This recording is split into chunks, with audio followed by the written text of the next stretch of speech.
মা শাশ্বত চিরন্তন মধুরতাময় শব্দের মানে স্নেহ, মমতা আর ভালোবাসার এক অনিঃশেষ ফুলগুধারা। জীবনের চরম সংকটে সন্তানের কাছে পরম সান্ত্বনা আর আশ্রয় মা। সর্বস্ব বিলিয়ে দিয়ে সন্তানের জন্য চরম আত্মত্যাগ করতে পারেন শুধুই মা। বিশ্ব মা দিবসে মাকে শ্রদ্ধা জানাতে রাজধানীতে ছিল নানা আয়োজন। আমাদের মা ছিল অশ্রুবিন্দু। কবিতার এই পংক্তির মতোই সন্তানের জন্য মায়ের চিরায়ত ভালোবাসা। সন্তানের জন্য মা কখনো টলমল অশ্রুবিন্দু, কখনো দিনমান ঝরে পড়া বনফুলের পাপড়ি, কিংবা ধান খেতে সোনা হয়ে দিকে দিকে বিছিয়ে থাকা। আমরা তাকে দিন রাত সকাল কাটতাম।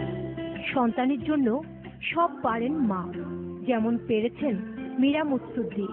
তো মায়ের কাছে আমি যে আদর্শ দেখেছি সেই আদর্শ নিয়েই আমি আমার সন্তানদেরকে বড় করেছি।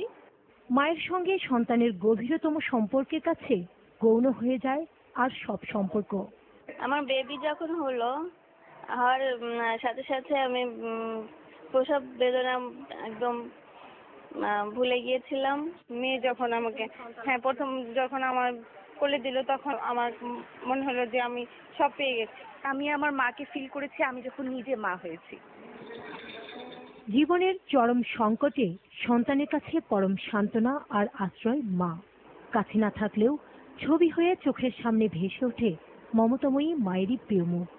আমার আনন্দের মুহূর্তেও আমার মাকে মনে পড়ে, কষ্টের মুহূর্তেও আমার মাকে মনে পড়ে। বিশেষ করে আমার এখন যে কিছুদিন আগে টাইফয়েড জ্বর হয়েছিল, অনেক কষ্ট হয়েছে, তখন আমার মাকে আমার খুব মনে পড়ছে। আর রয়েছেন দিবসটি উপলক্ষে রাজধানীর একটি হোটেলে 32 জন মাকে রত্নগর্ভা মা পুরস্কার দিয়ে জানানো হয় সম্মান। এর আগে সকালে নেসলে নিডোর উদ্যোগে দেশব্যাপী 490টি স্কুলে 1 লাখ শিশুর হাতে তুলে দেওয়া হয় একটি বিশেষ ধরনের কার্ড। ভালোবাসার রঙে রাঙিয়ে শিশুরা উপহার হিসেবে কার্ডটি তুলে দেয় নিজ নিজ মায়ের হাতে। কাউসারা চৌধুরী, দেশ টিভি, ঢাকা। এবার অর্থ, শিল্প, বাণিজ্য।